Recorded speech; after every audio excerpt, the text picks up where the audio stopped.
for economic data, and we'll talk shortly about what it all means. Retail sales increased by 4.5% in May. That does exceed forecasts of 1.6%. Retail sales expanding by a revised 1.6% in April. On a month-to-month basis, retail trade sales were 3.4% up. That's up from negative growth in April that we saw. So that's talking about people in the shops. What really is the state of the South African economy in totality? The local economy contracted in the first quarter of this year, and many analysts believe that we may already be in a recession, which is, of course, 2 consecutive quarters of contraction. Data about manufacturing production was a good surprise yesterday. That retail data just been released today. The June Bankserv Africa Economic Transaction Index, which is a measure of all South African interbank transactions under 5 million rand, recorded a month-on-month increase. But the analysts involved in that say that there are signs that the South African economy is still not out of the woods. Well, what does it all mean? Joining me now, Chief Economist at economist.co.za, Mike Schuster. Thank you for joining us, Mike. Pleasure, Francis. Please start by reminding us what these interbank transactions show us.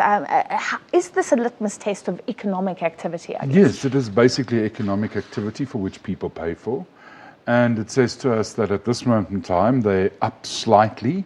It's not a brilliant recovery in June. So this shows sales, people buying and selling, basically, online. Basically buying and selling, not just online, but when a wholesaler, because there's checks involved, and all these things when it goes from one bank to another, when it goes from an Absa to a Standard, or so on, it goes through the interbank system, or FNB, or whatever. So it picks up that transaction, and it looks at things like, obviously, car sales would be there, even property sales, all those sort of things are there, not just retail sales, but it's also the wholesaler buying from the manufacturer and the manufacturer buying from his supplier. Everything in that sort of sense is there. But I think ultimately, if I look at the things, it does seem that the second quarter is going to be better than the first quarter, not because our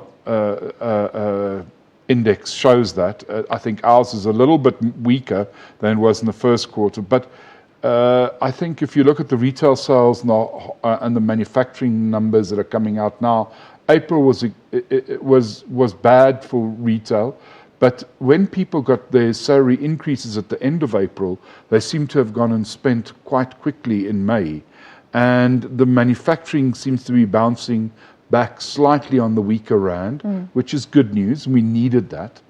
But I don't think we're out of the woods yet. I think the patient is still in hospital. I don't think we're going to see growth in the next 2 or 3 years above the growth of the population. So for me and you, it will still be that we feel poorer because the average person is going to be poorer. And yes, in averages, there are people that do better and people that do worse.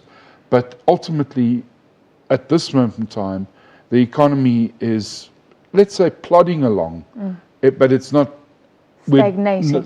Does this mean that you think we will avoid a recession if the second quarter is not that bad? I think the initial stuff is that we are avoiding a recession. Because the April long weekend move to March made March much weaker. April looks a lot stronger on everybody's data.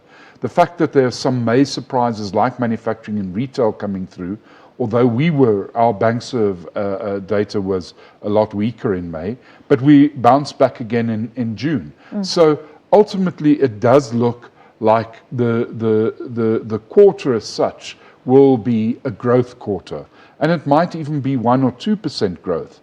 But then again, we get to the point where we are now, where we're looking at an election, which is an extra public holiday. So the third quarter could look weak. So I think we've got to say we're not in a recession, but we're certainly in a downswing stage of the economy. We are not out of the woods whatsoever. And like you're saying, we're getting poorer as a nation because the population is growing faster than the economy, basically. Yeah.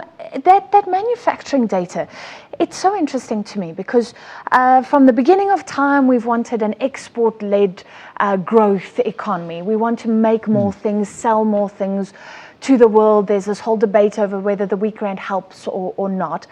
How positive is it that manufacturing production jumped by 4%? I think it's very positive. You know, I would have been unsurprised if it jumped 4% in April because of the holiday shift, the long weekend shift. But I think the main number is very encouraging. There's just one big proviso. The rand has been weakening for 5 years. If we have to have a rand that weakens for 5 years at this sort of rate before we get any reaction on our exports side in manufacturing, I'm very, very deeply concerned, because it does show our cost structure is still not what it's supposed to be. And the other point is if we do continue growing, I think we've got to look for the right type of things to grow. So the motor industry is very interesting. We put a lot of money and subsidies into it. It doesn't create that many jobs. The food industry, the jobs don't pay so well, but there's a lot more jobs. And maybe that is something that we can cement our position with in Africa. So maybe where we are trying to go to is not exactly what we should be doing. We should be re-looking at where we have competitive advantages. And what's very interesting for me is, despite the drought, the food manufacturing is doing relatively well. So it says to me we're able to import things, add value, and send them on. And that's actually a very good news story. I don't think all of manufacturing, like steel, will come out of the woods just yet. I think there's a year or two to go for some parts of that. The retail sales, I just haven't seen. I was on my way here, but I mean, ultimately, those numbers look very, very strong. And retail, we do sell a lot into Africa. I'm just a bit concerned with the Zimbabwean situation. If some people maybe from Zimbabwe bought ahead and tried to and then we'll see the effects of what's happening at the borders. Yes. Thank you so much for your analysis, Mike Schisler. And I guess it's all gloom, but there's little pockets of hope which we can cling to. Mike Schisler from economist.co.za. More business news after this break.